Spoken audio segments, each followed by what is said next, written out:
Namaskar. Hello and welcome to PGurus channel. I'm your host Sri Iyer. This is a special transmission. We have Prof R Vaidyanathan joining us. This is a look at the Bihar results and what is coming in the future. Let's welcome Prof R V. Prof R V, Namaskar and welcome to PGurus channel. How are you, sir? Namaskaram, Vanakkam, Namaste, and all the thing. Very nice to see you, and thanks PGurus for providing this opportunity.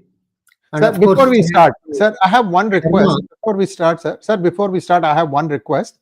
Viewers, this is coming in two modes. Portrait mode, where you can watch it keeping your phone vertical like this, or landscape mode. Supposing you are watching it in portrait mode, you are not happy and you want to go to landscape mode, what you need to do is exit that, go to PGurus, go to youtube.com, search PGurus. See, the same program will have two different thumbnails. One will show that it is portrait thumbnail, the other one will show the thumbnail as landscape. Whichever one you like, you can click on that and continue watching. Please like this video. I'm not going to give you any more spiel on what else is happening. Sir, I have one small request. We're going to show one movie trailer that we have created. PGurus has created. आयुर्वेदी जड़ी बूटियों से बना संपूर्ण स्वदेशी माल, sir. So Parashurama video will be coming. The trailer will come. We'll just do it a little bit later. Over to you, sir. Thank you very much, Iyer. These are all prelude to your starting the TV channel, I think, right? Yes. Okay. One can always hope, sir.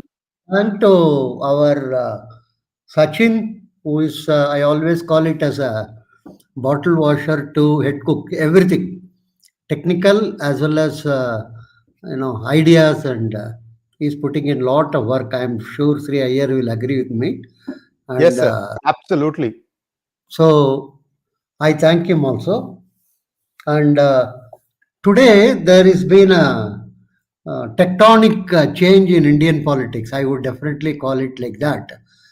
A state like Bihar, which is one of the largest states, along with UP, has had its poll, and the results are out. And of course, the complete picture in terms of finality is not yet clear, but leading and following are very much seen, and that is a very significant amount in terms of trends and what is seen.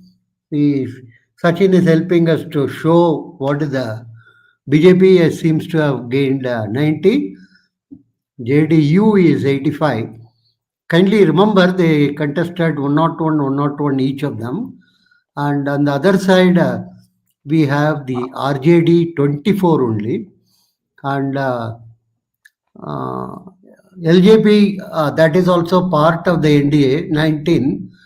INC is 6. I do not know how much they have won and how much is shown here as leading. Hams and others. There is also CPI and CPM, each with, I think, 1. CPI has not won anything, is not leading in anything. CPI, ML and CPM, 1. ML had something like 10 or 11, if I remember, in the earlier assembly. So this is something very interesting. We will come to that. And in terms of one and leading, it is shown here. BJP has won 76 and leading in 14. And Janata Dal has won in 61, and leading in 24. RJD is 117, leading in 7. Indian National Congress has won in 3 and leading in 3. And this AIMMM is 1 in 5, All India Majlis. This is something very interesting. 1 in 5. And the other one, Hams have 1 in 3 expected. The other thing from which they announced the CPI-ML is 1 in 1 and leading in 1. Indian Inclusive Party, Marxist CPM is only 1. It has 1. And the other party, I am not seeing it here. Maybe down or up. The other party from which they announced the Mahagathbandhan announced the deputy chief minister. It is supposed to be the party of the fisher folk and other thing, and they don't seem to have done any better in this poll. Go up slightly. They were called V IVV, I think. VIP, Hindustan sir. VIP. VIP. VIP. Where is it in this? I am not. VIP is not shown here at all. Yeah. Maybe. Look at the vote share, Sachin. Maybe we'll get an idea. VIP will show up there. No, they are just lumped under other. Sir, other is Others, they have 13.93%. not got anything. Even Yeah. though they got the announcement of that Sani demanded and got that he will be deputy CM, and that was announced before the poll. Anyhow, very, very interesting type of a thing. Anyhow, these trends are not going to be dramatically different or anything in terms of the final results. Overall, about 200, the NDA seem to have captured, and the Mahagathbandhan, Gadbandhan, they have not reached crossed 50, and in that Rashtriya Janata Dal has got very poorly 30 or so. And the chief minister candidate, finally, I think he won, but he had its own swing in terms of ups and downs. Congress is something which has to introspect, but Congress has been introspecting for 94 polls according to the statistics. This is the 95th in which they have lost. So the launching is not very successful. Launching of the prince. Maybe they have to take him to ISRO or something and relaunch. Something like that they have to do. Anyhow, it's a very serious problem for Congress, let me tell. One of the conclusions immediately I can say is it's a banyan tree which is falling. Now it's not in the east anymore and not also in the west. It's only in HP as well as in the south, in Karnataka and Telangana. The situation is very grim for the party. And one of the leaders, very sober person whom I know, he was mentioning nowadays they try to get the candidate clamor for being a candidate is purely to get some money from the central party, and then these people do not even spend it for the electoral purposes. They just follow it. In the very old times, the candidates have to provide funds to the center. Now it is the reverse. The situation is very grim, and he says unless something dramatic is done, it's not going to be very useful. And my own concern, I will come to that a bit later. First and foremost is this election, we have to appreciate or we have to congratulate or give a bouquet to the election commission. If you go back to the 70s and 80s, the Bihar election used to be full of violence. And at least, let me recall, 10 to 12 people would be killed during the poll. And several people in various, the community warfare will not be allowed to vote. In other words, for instance, SCs will not be allowed to vote. Like that, several places, violence is dominant. And this gentleman T.N. Session, you can separate our Indian electoral politics into two portions, pre-session and post-session. He introduced very stringent. He didn't introduce any new laws. He implemented the existing ones in a stringent way and tried to bring orderliness in conducting of election. After that, we got this EVM, one of the greatest finds by the Indian engineers. At standalone basis, let's repeat it, there is no link with any external thing. It's like a calculator. My calculator cannot be manipulated from outside. Same way, it's not very easy to, but EVM is used to be abused. Nowadays, I find the people who don't abuse the EVM. They say that the whole process itself is not correct, and the number of people who are voting has been, vote chori and other thing. We will come to that. This EVM is a very great thing, and it has a huge potential for exporting to the world. According to some estimate in BL, my friends are telling up to 1 to 1.5 billion US dollar we can earn. It's not just for general election or only. There are plenty of election in a country like US. For everything there is an election. Parent teacher association, and who is the best boy, who is the best girl, for all the thing. Hundreds of elections are held. In Atlanta, when I was there, they wanted to use this our EVM for one of their local election. Somebody told in their own country, the opposition is telling these EVMs are not useful and other thing, and they dropped the idea. In other words, we have an uncanny knack of putting mud on our own head in order to, same thing happened. I will tell you about 1980s. The ink, that indelible ink, which is produced by a Mysore factory, is a very good product. And so many countries in Latin America and East Asia, they evoked interest. But that time there was a propaganda that this ink is not useful. It can be erased, and again you can vote, and all this. Mostly propaganda. Propaganda is the one which destroys ourselves. And those countries were reluctant to buy the ink.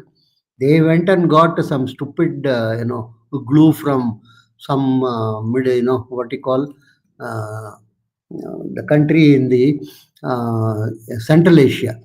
It's not properly functioning, and many of them are still using only the paper form, because we have not succeeded in exporting our EVMs. Anyhow, this EVM is a very great find, and now VVPT is there after the agitation by Subramaniam Swamy and so many others.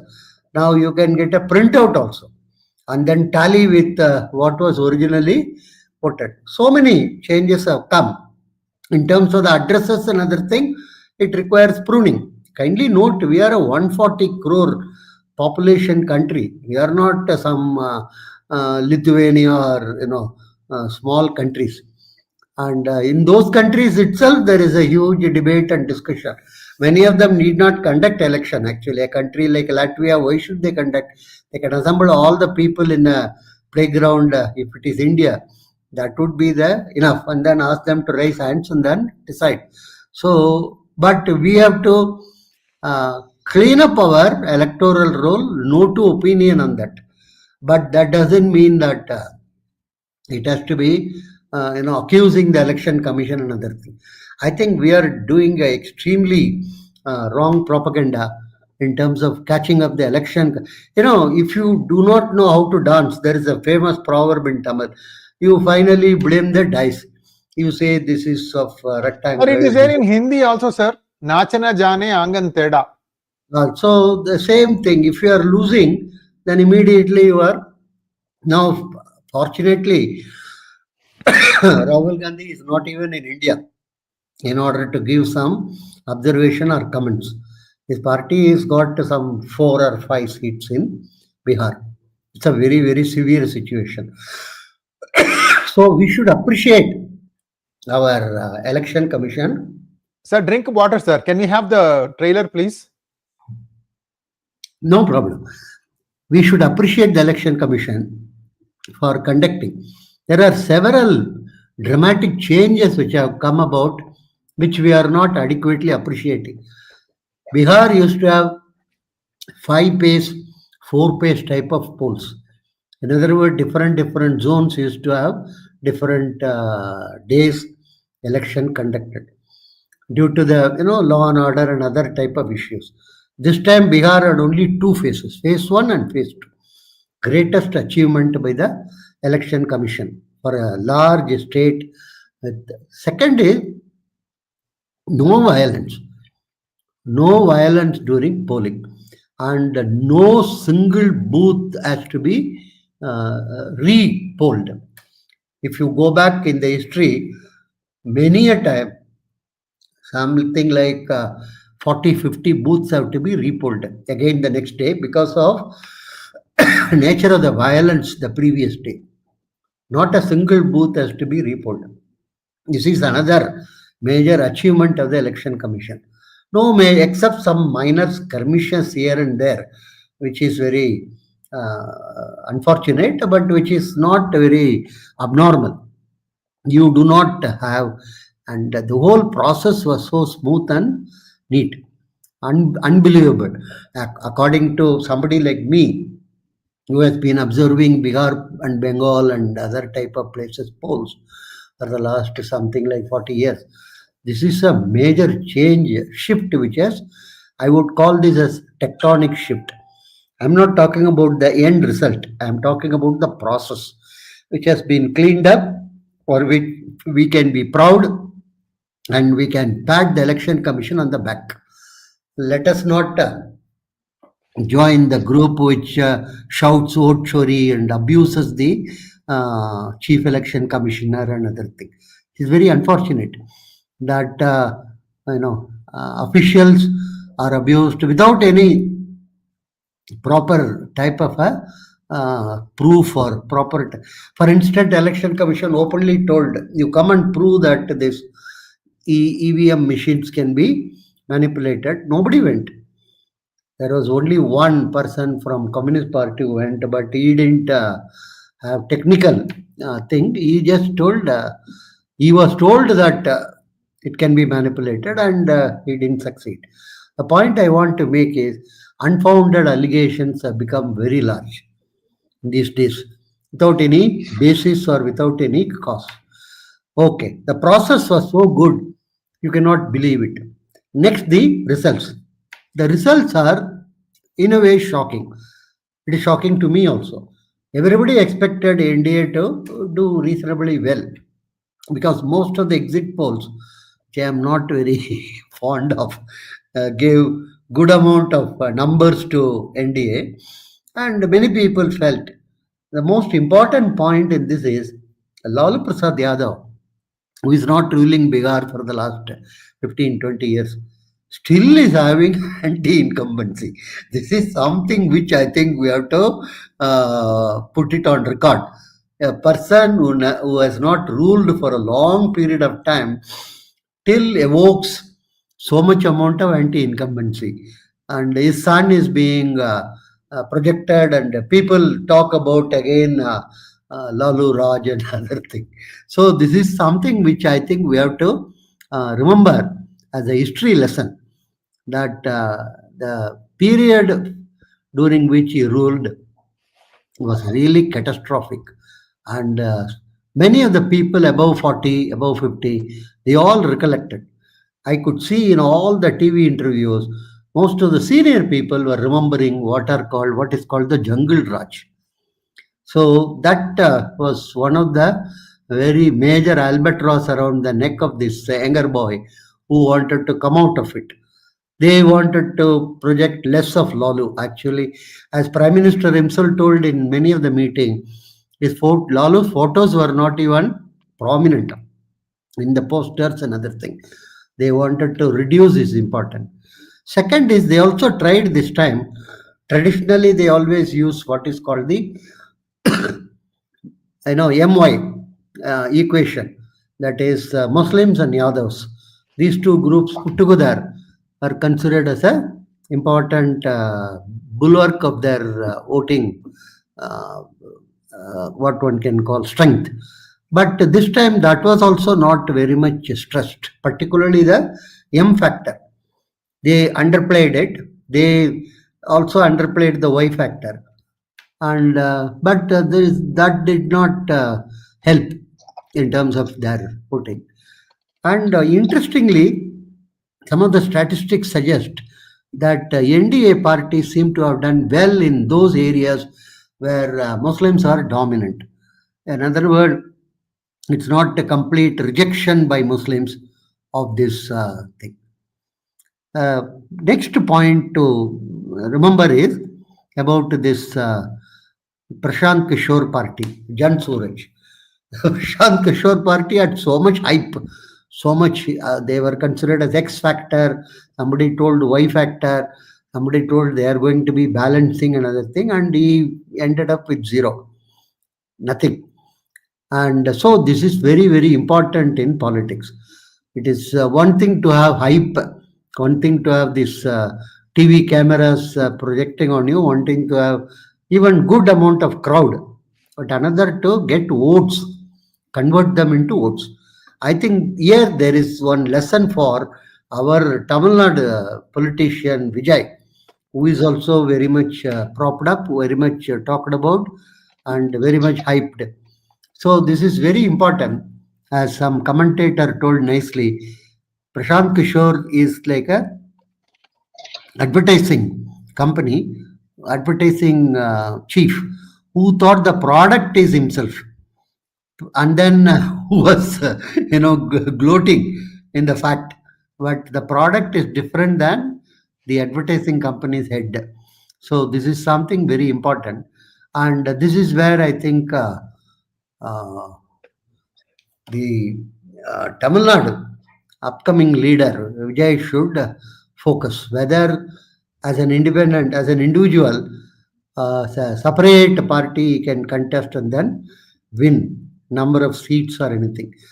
Very important to notice. He may get crowd, he may get people appreciating, he may get all the social media and the TV support, but will he be able to sustain? That is another thing. The fourth lesson is what we should look at is the decline of Congress and the decline of RJD also. Now, I always have a statement: declining political forces are very dangerous forces, because before they decline, particularly like a party like Congress, which is like a banyan tree, which is getting uprooted, it will have severe consequences for all other adjacent plants, trees, and people. So the declining forces, or put it other way, they also have a tendency to become extremely corrupt. There is a famous proverb which says that corruption is there, and absolute power corrupts absolutely. You can add one more: imminent loss of power corrupts infinitely. So this is the tendency of all these groups, is they are very worried. For instance, you take Congress, it will take a long number of years for them to recover. They have to recover in Bihar, they have to recover in Bengal, they have to recover in UP, they have to recover in Maharashtra, they have to recover in Tamil Nadu.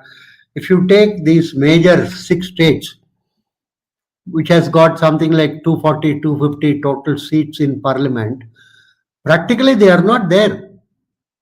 Their presence is not there. They are dependent on some other party, or they are, just simply not there. In UP, they are dependent on this Mulayam Singh Yadav's son party. In Tamil Nadu, they are dependent on Karunanidhi, sorry, MK Stalin. And all these people will provide them some 6 seats, 10 seats, or like that. It's more like, begging to them another thing.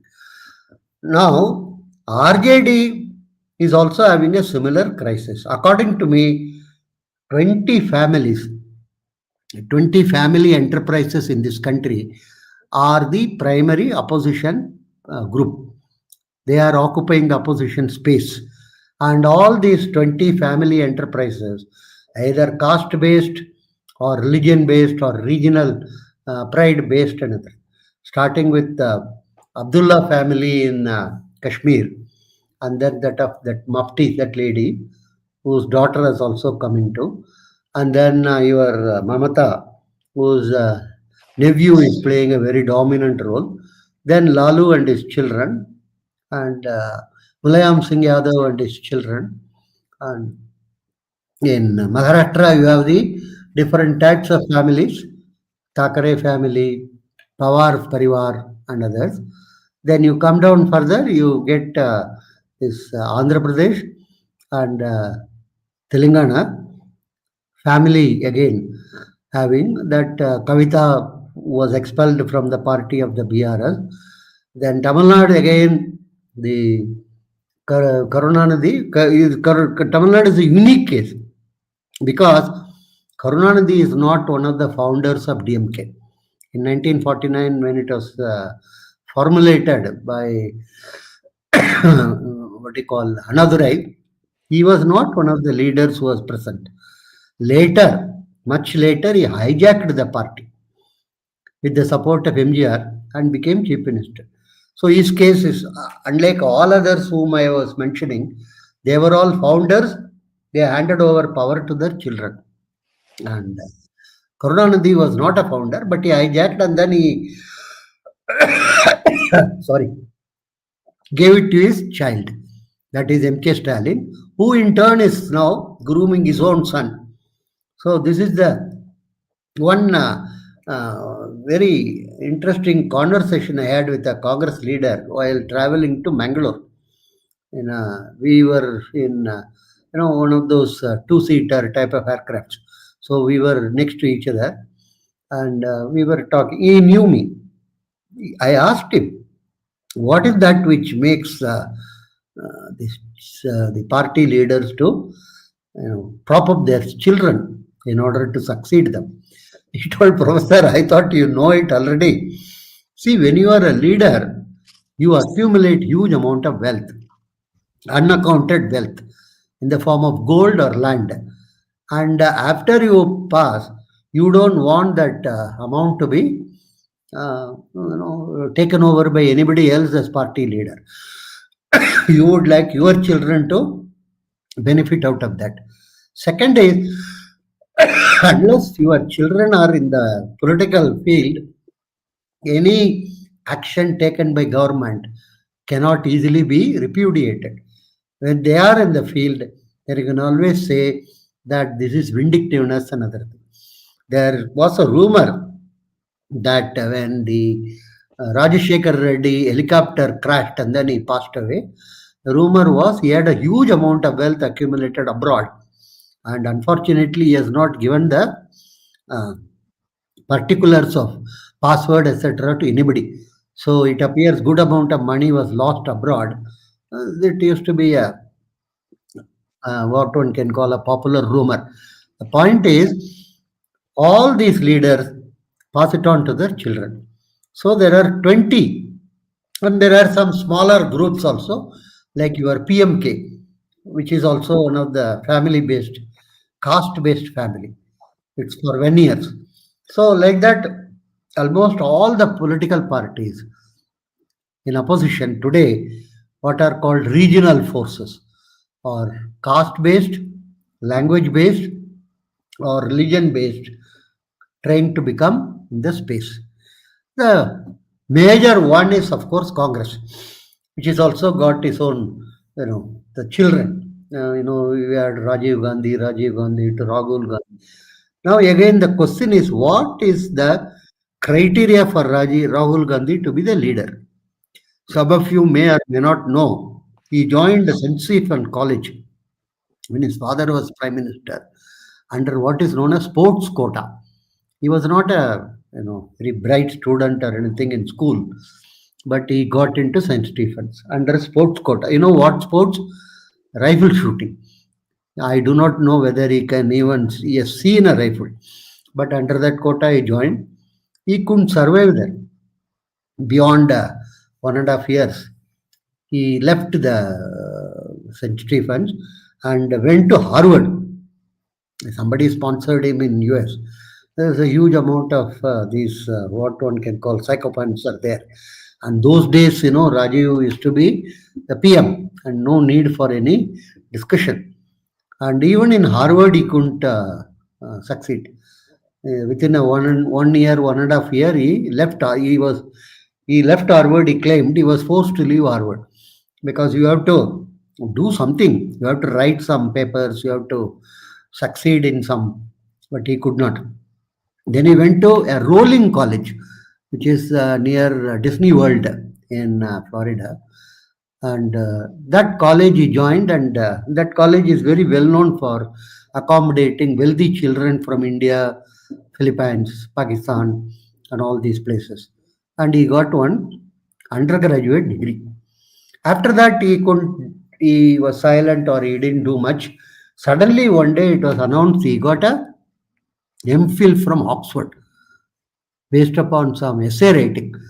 This is Amartya Sen's gift to him. Amartya Sen became a, what one can call some, prefect or whatever it is, some monitor type of thing in Oxford.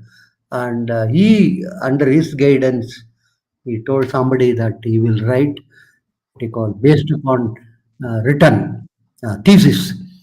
He will get some. He got an MPhil, and then he was here and there roaming around. Finally, he landed up in Delhi again, and then rest is history. The point is, he is not a grounded person. For instance, today the counting is going on. He has gone abroad. I'm Muscat, not telling Oman. he Muscat, should not Oman. go abroad. Huh? Muscat, Oman. He has gone to Any, Muscat. I'm not telling he should not go abroad or anything, but it shows about the level of seriousness of him. All his, ex-ministers and other thing are all abusing the election commission and trying to justify the Congress party's achievement of 3 seats or 5 seats or whatever it is. So the Congress is the primary family-based party, which is in the opposition space. Now the question is, how much of these 20 parties are in a position to oppose a party like Bharatiya Janata Party? See, Bharatiya Janata Party is not just a political party. It has so many amount of backing from Rashtriya Swayamsevak Sangh and something like 60 to 70 sub-organizations, student organization, Anavasi Kendras, and various, one can go on listing, trade union, like that. All this and Bharatiya Janata Party. So for RSS, BJP is one of the branches in which it is expressing itself. The anecdotal evidence which Cornard helps to provide in his book is, it appears in those days when Guruji Golwalkar was in charge and running the show, somebody approached him to form a political party. And at that time, it was called Bharatiya Jansangh. Much later, it became Bharatiya Janata Party. Bharatiya Jansangh was started by the Calcutta-based leader, Shyam Prasad Mukherjee. And it appears, of course, is anecdotal, no proof or anything. Golwalkar seems to have told, Guruji is called popularly. If some people, politics is like a sewerage. If some people want to, get into that and enjoy, let them do it. It's not, we don't have any objection. Like that, he seems to have, brushed his aside or told about it. Anyhow, so it is not this Karge, very recently, they wanted to ban RSS for the simple reason they understood that this is the banyan tree through which so many branches have grown all over the country. And it is extremely important to deal with that. And of course, that, Garge's son, Priyank Garge, who is perhaps some 6th fail, 7th pass type of thing, is not able to articulate it properly, another thing. And he is not able to give any reason for it. You can't just go and ban somebody without any reason. The point I want to stress is, can these 20 families oppose such a big banyan tree which has grown for all its... So one possibility could be a need for Congress without Gandhi family. Will that be possible at all? Will that be? I am sure there are enough amount of leaders, enough number of thinkers and other things who can work on this. It's not that tomorrow itself it will succeed or anything. So Bihar should be a final warning bell, I would say. It's not something like a, it's not one more type of a election loss, and then you can brush it aside. And he and his sister should realize the importance of electoral politics and respecting people's sentiments and wishes. For instance, his sister in many of the meetings abused Ambani and Adani. That's his our right. There is no. But she also mentioned that these two people are not given even 1% any employment. These are blatant type of a lies, or everybody knows they are running huge factories, they are running huge amount of port, airport, so many places, and so this won't sell. You cannot be abusive and without any logic. And there are suggestions that international forces are guiding him wrongly mostly, and domestically he is not in a position to come to grip. So this is the position. Given this, I myself is having doubt how so many other parties will continue to collaborate with Congress and provide adequate number of seats or something, because it is no more a question of Congress as a winning combination. Congress is now considered as a liability. For instance, 26 election in Tamil Nadu, I'm sure DMK will not be enthusiastic in giving more than 10 seats to Congress, which will not be accepted by Congress. That is a different issue. But when once a national party is considered as a liability, it becomes more and more difficult for them to function on a independent platform. This is something very, very critical for Congress to consider. And RJD, for instance, allotted 60 seats for them, but they are not in a position to,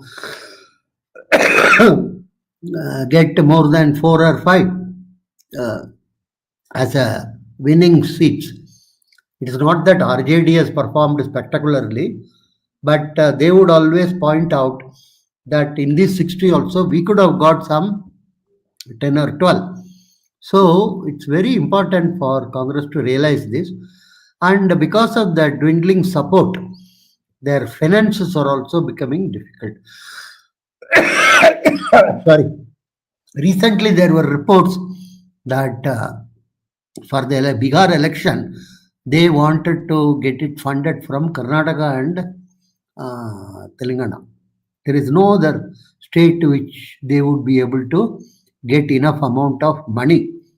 And so that's a type of a situation. So for the next poll in major states like West Bengal, Tamil Nadu, etc., the financing will become an issue for them. So they are facing extremely difficult, and let's not minimize the difficulties of Congress, and let's not just gloat over it. I am not telling that you should all feel very what one can call depressed and have memories or some memorials or something. But at the same time, we should recognize a large political party in the country which has played a very important role at different points of our history. Whether you agree with that role or not, is completely getting erased. Is completely getting, and it is not getting re-energized from within. So, what is the shape of things? Some people say Congress Mukt Bharat. That would not be a very desirable slogan. Maybe Congress Mukt, the Gandhi family might be a desirable thing. But we need to have a national level alternative emerging, which is not exclusively caste or that type of a basis, language basis, but based upon certain principles. It can be, center left or center right, it doesn't matter. And it should be. Because unless we have an effective opposition which is able to find fault with the government and criticize, our republic will not be able to sustain itself. Our republic require a very good opposition. This is what I would suggest. Right? Okay. Thank you, Thank sir. you. Thank you so much, sir. Sir, please drink some water because we are going to go into question answer phase. Please drink some water, sir. And before we do that, I just wanted to play this trailer. Viewers, Parasurama is probably what is needed, not Kalki. Just look at what is happening in and around the India Alliance people. Okay, by the way, Parasurama did not kill every Kshatriya king. Just take a look at this trailer. Who was Parashurama, who led a life of devotion, dedication, and daring? Why did he take birth on the earth? Was it to eradicate corrupt Kshatriya rulers who had become tyrannical and oppressive, or was it to bestow daya for the needy?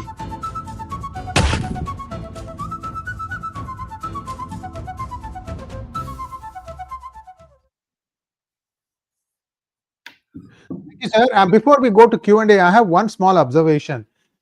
Professor RV, let's take a look at how the NDA has regrouped itself post the 2024 Lok Sabha election.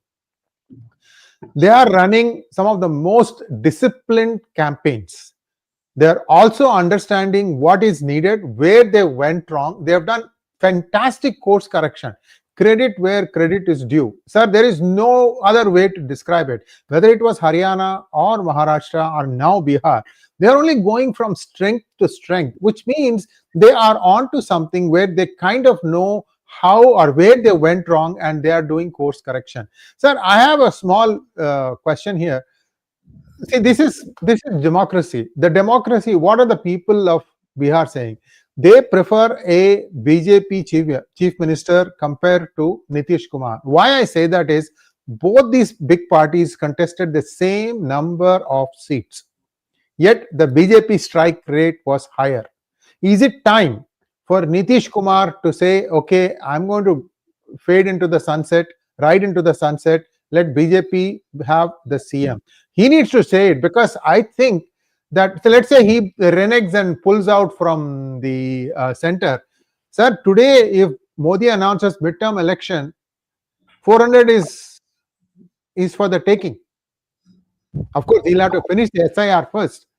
But see, the point I'm trying to make is, it is time to act a little bit more clinical, in my opinion, and let BJP also start ruling Bihar. My 2 cents, sir. You can agree with me. You may agree with me. You may disagree with me. So these are the what you are telling. See, the point is, throughout the campaign, Nitish has been projected. And Tejashwi has always been telling they won't make Nitish as CM. And this was repudiated. And Nitish, so what you are telling is correct, but Nitish may continue for a year or two. And then after that, he may announce that he is not. You watch Sidhu, you see your own state, Mr. Siddaramaiah, also called as Niddaramaiah. There is a lot of difference. Nitish is not in good health. He's in extremely bad health. He himself knows it. And opposition also knows it. He's not able to, I'm not very sure about his mental faculty also. Anyhow, that's not a issue we will get into. So maybe a year or so he will continue, and then they can think of alternative. Not now. Now, because there has been he has been projected as a CM openly. He was told as a CM, and so there is nothing immediate. If you remove him, it would not be appropriate. That's what I would. Let's take a look at the map here. Sir, just 1 second. Let's take a look at the map here. Go down, please. Look at the map of Bihar. Yeah. Sir, you look at the thing, it's a fairly, central Bihar, the core of the state is completely NDA, sir. Only in some fringes you are seeing other parties. Yeah. No, all over they seem to have, even Simanchal, which they were very worried about, they seem to have done well. And one of the reason, the experts are not experts at all.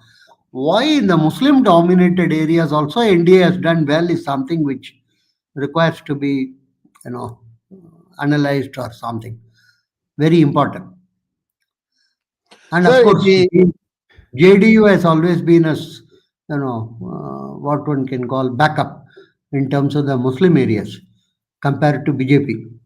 So whenever BJP is focused, they push JDU in the front. So this is something. Anyhow, the Bihar has shown that they are with the national mainstream. So we have to wait for Bengal and Tamil Nadu, the two states, big states where elections are due. Right? Let's go to questions now, sir.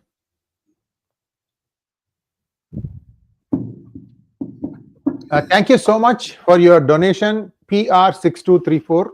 I'm sorry I can't read your names because this is a StreamYard bug, I think. They are instead of putting your name, they are putting your ID. Thank you so much, Thought Provocateur. Issue was Note Chori and Plot Chori for Job by RJD.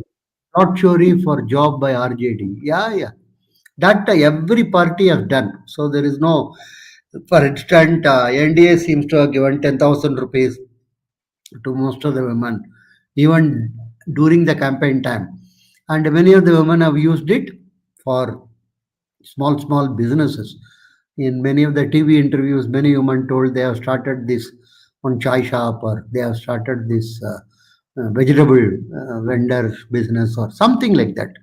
So all the parties have done it. There is no point in now getting into that, unless and until the state collapses. Collapses, I mean, in terms of become insolvent. This process is not going to stop. Cost of interest coming down, sir. Compare the inflation between UPA 10 versus why this vast difference, sir. Cost of interest for loan, are you talking about bank cost of interest, or are you talking about unorganized sector? Because 30 to 35% is only bank finance in India for credit market in terms of your requirement, including NBFCs. All other comes from money lenders, caste associations, extended family, etc. And there the interest rates are relatively very high. It's something like 5 times the bank. If bank charges you 8%, there the interest will be 30 to 40%. So which interest we are? The actual interest is those interest rates, and that will not come down until and unless some structural changes are made in our economy. Okay. Rahul Paul wants to know if Telangana. This could have impacted the Bihar election indirectly. No, I don't think so. They also say, of course, Stalin's participation might have impacted because they spread far and wide his attack on Biharis and his attack on religion. And see, on an average, Bihari is not so much worried about attack on Biharis because they know that all over the country, everybody is joking about them or everybody. But attacking on this chart puja or attacking on gods or temples and other thing, they don't like it. They are, see, by and large, almost all over India, I'm telling, they are a very religious people. They are people who have faith and other thing. Every state, not just Bihar. So insinuating that or ridiculing that is not going to help. So that could have helped to some extent the NDA in Bihar. As far as the Islam, as far as the Hindu consolidation, I'm still not completely, with that. But let's wait and see the further analysis of the results. Thank you. Magnet Ranga wants to know, with the failure of the secular parties that used caste for political gain, can we be optimistic about Bharat moving towards a caste-free polity? Very difficult. Caste-free polity is not going to be useful. The only thing you can say is caste discrimination differences should be minimized. You cannot, abolish caste or anything. It's not. See, caste is a sampradaya. It's a way of living. See, you have to have your various type of from birth to death. You have several type of things to be done. and all of them is based on caste. Of course, you may not do any of those things. That's very, very small segment which may keep out of all these things. But otherwise, everything has to be only caste based. So, caste is not going to be removed or anything. The only important point is there shouldn't be any discrimination between caste. There should not be any antagonism between caste. Caste in business unites, let me repeat it, and caste in politics divide.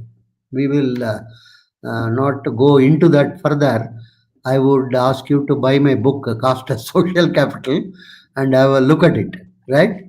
Not very costly. It is around 240 or 250 rupees only. Okay. Dilip, After Dilip Ansani, what so do in this Soros factor, I think is getting beaten up, and he has lost in many other countries, not just in India or Bihar or anything. And he has got enough money in terms of billions of dollars, so he will not worry about it. Except I am worried because, as I always say, the declining powers are dangerous. Congress shouldn't get into some violent mode in any part of the country. Right? Okay. When will TN see a similar result? That's a very interesting question. Vigil, yes. So we have to wait and see. TN and Kerala are two cursed states. Let me have another discussion on that separately. And different way they have been cursed. One might be cursed by Parasurama, which he was showing some time before, and other might be cursed by Vinayak. Anyhow, let's keep that discussion separately. Okay? Right. Thank you so much, sir. Very interesting last line. One state cursed by Parasurama, the other state cursed by Vinayaka. I would love to know why Vinayaka, of all the gods, why Vinayaka? Because you see, he sits in the center of TN in Trichy, on top of a hill, fort. That's known as a very popular Vinayak. And obviously, the bottom of that, this Ramsamy Nayakar started, his followers started taking out the statues and breaking them, which was followed later in Madurai and various other places. And of course, as a vengeance, you have some millions of Vinayak today. Every street corner has got one Vinayak under a tree, which is kept, and some people come and bow to that, or some people come and take one banana before that, and whatever. So there is a like Chairman Mao told, 100 flowers boom. Say same way here, 100 flowers, 100 Vinayaks have bloomed. But anyhow, he is observing all of it from Rockfort Vinayak.